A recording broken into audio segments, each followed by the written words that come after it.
Hello and welcome to another episode of SonicLAB. Today we're looking at the Peak from Novation. This is a desktop 8-voice hybrid polysynth. That's right, it's a nice chunky beast. It's very nicely built actually. It's got a good solid feel to it. None of the knobs are wobbly.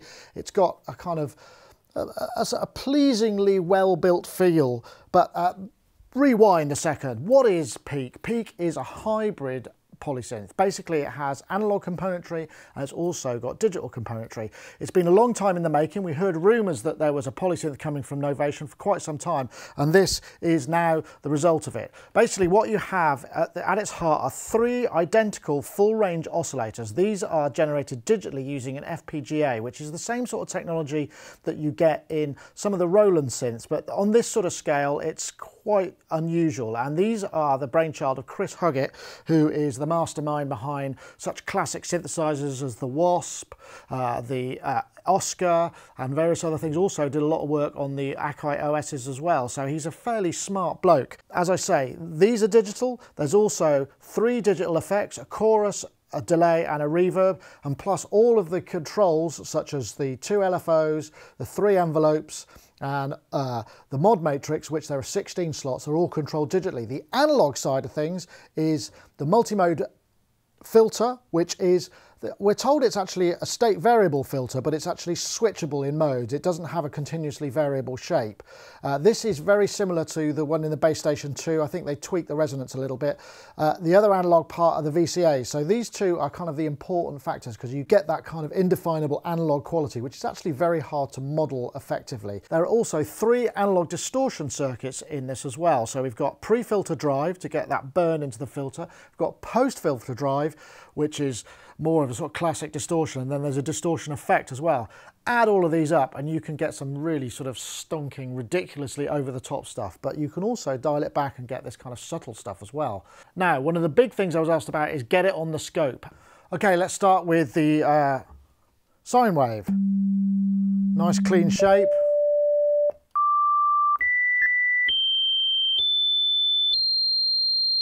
No aliasing I can hear. What does the shape do in this instance? Well, the shape, what that does is now kind of folds the wave to create these extra harmonics. Triangle. Again, nice clean shape. This is more of a kind of interesting, kind of quite aggressive wavefolding, I guess I'd call this. Sawtooth. Again, nice clean shape, and we get that kind of classic doubling of harmonics. Finally, square wave, nice and skinny, and then through 0. And we go down to LFO1. We can modulate it. So now if I change the manual amount, I can create this kind of pulse width, add a bit of reverb, a bit of release.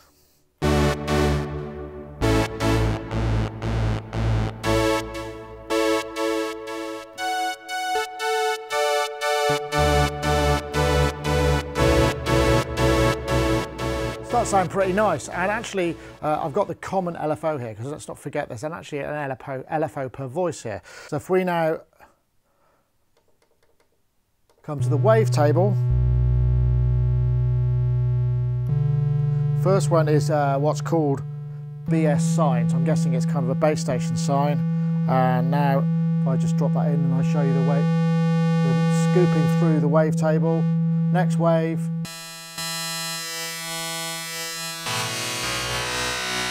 Something called random. There are 17 of these. I'm not going to go through all of them. I know you want me to, but one of my favourites is something called octaves, which actually just kind of goes through this octave sound, which again, if I put a bit of reverb and release on that, maybe modulate that a bit.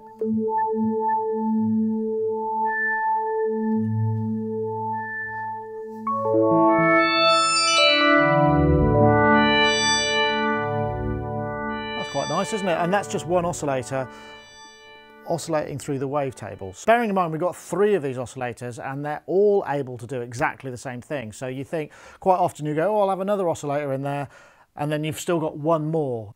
We've got the ability, if we go to the OS mode, oscillator mode, just come back to and take the wave shape. Let's go to a triangle. We've got the ability for divergence. Diverge and drift introduces this sort of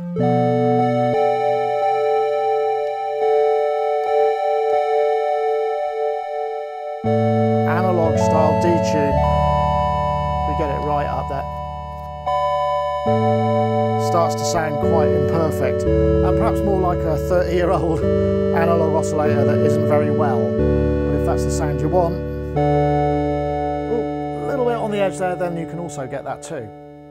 There is more oscillator action, and this brings us into the menu system, which it does feel a little bit menu-y at times, but if we hit the oscillator, we've got this key sync.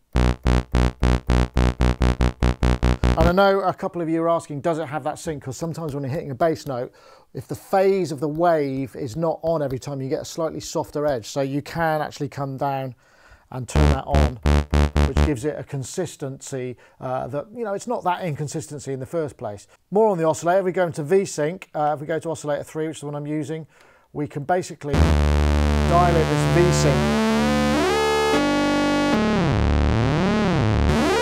Again, is a modulatable thing, and it's kind of, it allows you to create these kind of sync tones without having to use 2 oscillators. So you can get these kind of, and more on that, in fact, because if we then go to the these other parameters, we've got the ability to add this sort of super saw. So again, I'm moving the cursor by using these 3 buttons here. I don't know if you can see that black on black, but now we can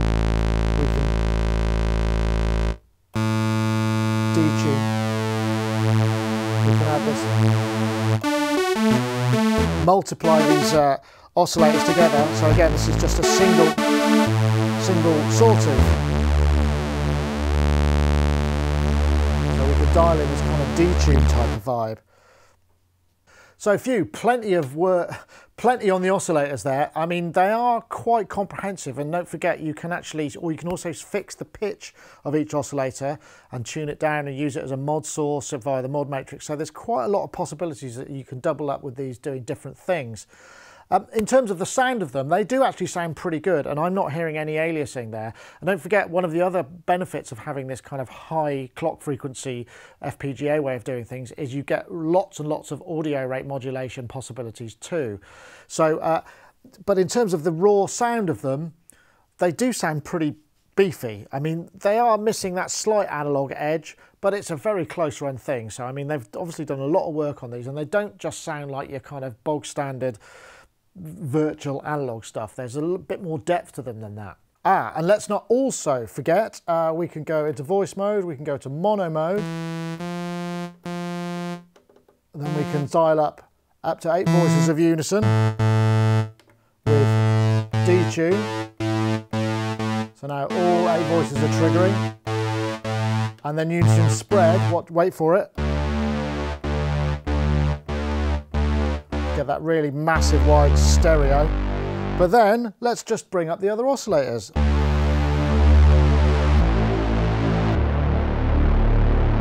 Ooh, that's pretty massive.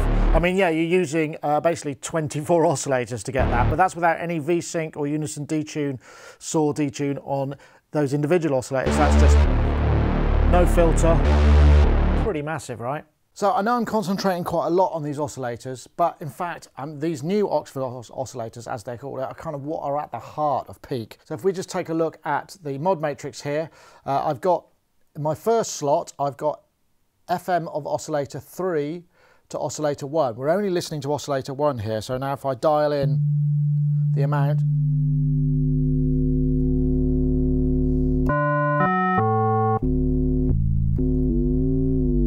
change the pitch. This is a sine on sine, but I'm also able to change the wave shape, and that still happens. And in fact, all of the waves mean that we can create these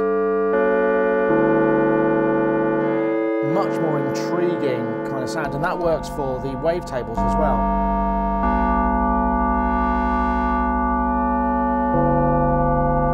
But there's more. I can now in mod slot 2, I can modulate oscillator 2 to oscillator 3 as well. Again, we're just listening to the single oscillator, we're not listening to the other, so add a bit of depth to that. So now 2 is modulating 3, 3 is modulating 1.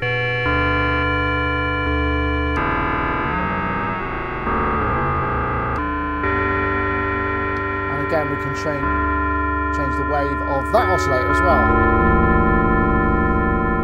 So coming back, mod slot 3, we can also now go 1 to 2, so we can create some really unstable. If I put some reverb on that as well.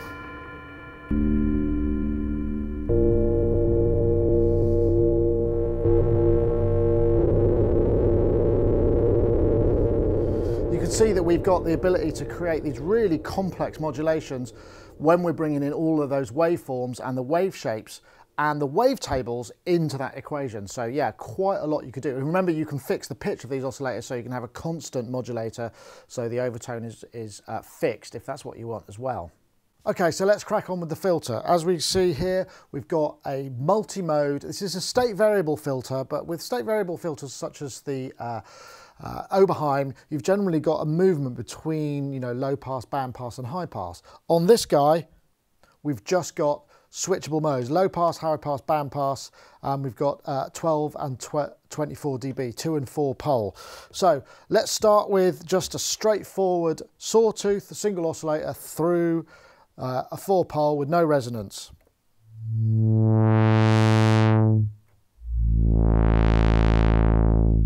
Remember, this is an analog guy. Let's bring a bit of resonance in. A bit more. Even more resonance.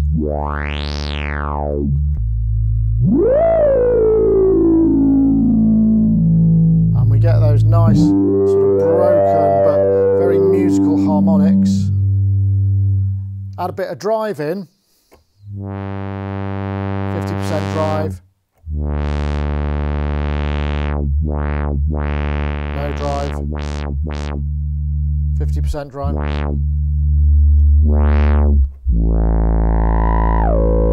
And we really get that kind of screaming,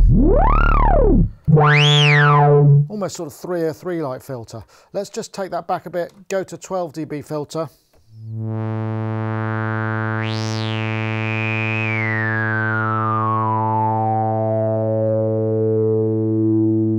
Get, yes, I am going to say it, folks, those lovely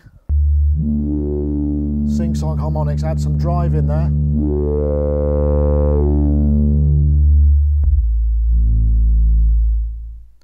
Very nice. So back to bandpass filter in 12 and 24 dB. Again, lovely harmonics. Add some drive, and we get that real burn to it. Let's try a high pass filter. Take the drive down, and we get those nice sort of corner woofy harmonics. And yeah, if we take the oscillator out,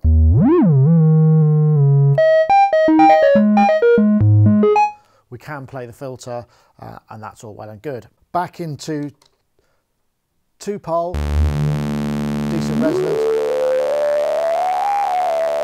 Again, get those lovely harmonics, bring some drive in. Starts to destroy it quite nicely. Another thing that's actually really cool about the filter, that is from the front panel, you can route oscillator 3 directly through to the filter mod. It's got a dedicated knob here for audio rate modulation. So now if I play this note,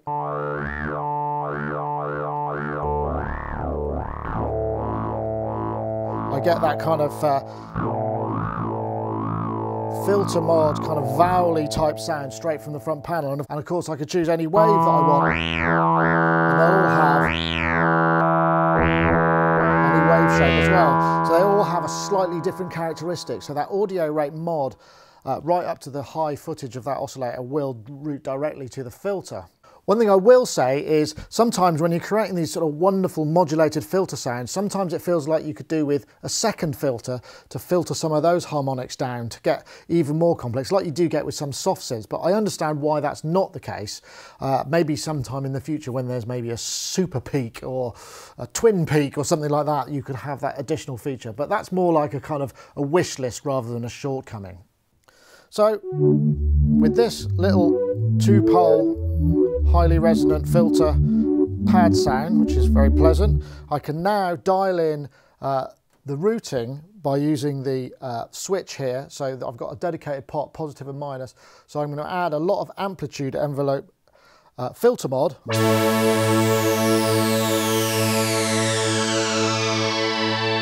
Very nice. But I could also, if I switch to mod envelope, I could dial in a separate amount to the mod envelope, which is this guy here. So now I've got this sort of double sound. So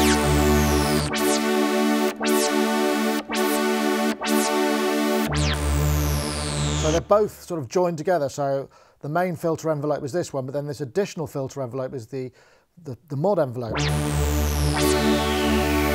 And that's something that's actually pretty cool, because basically what that means is I've got a negative amount on the mod envelope and a positive amount on the amplitude envelope, and that means they're two separate routings. It doesn't matter, it's not an either or, and it's the same for the shape. I can send manual, mod envelope, LFO depth all separately as individual routings, and that gives you kind of more front panel routings all at the same time without having to go to the mod matrix. So I think I'm going to leave it there for now, because we've covered quite a lot. This review's already getting quite long. I'll cover the other parts of the synth in a second part. And one of the problems I've had while reviewing this is basically every time I start to create a patch to demonstrate something, I kind of get lost in synthesis, and I think that's always a very good sign. First impressions, or my main impressions of this really are, it's a very capable synth. It does sound actually pretty good, and it takes you into all these different directions. We haven't even started to touch into some of the other features. Most of the sounds that I've got here have been just using very basic synthesis elements, so I hope you've got a sense of that. So that's it for now. Stay tuned for another part of the review. I'm going to leave you with one of the patches I created earlier. And in this patch I've got an envelope for each of the oscillators. So oscillator 1 comes straight in, oscillator 2 comes a little bit later, and oscillator 3 comes in later still. So a different VCA envelope for each of the 3 oscillators in this patch.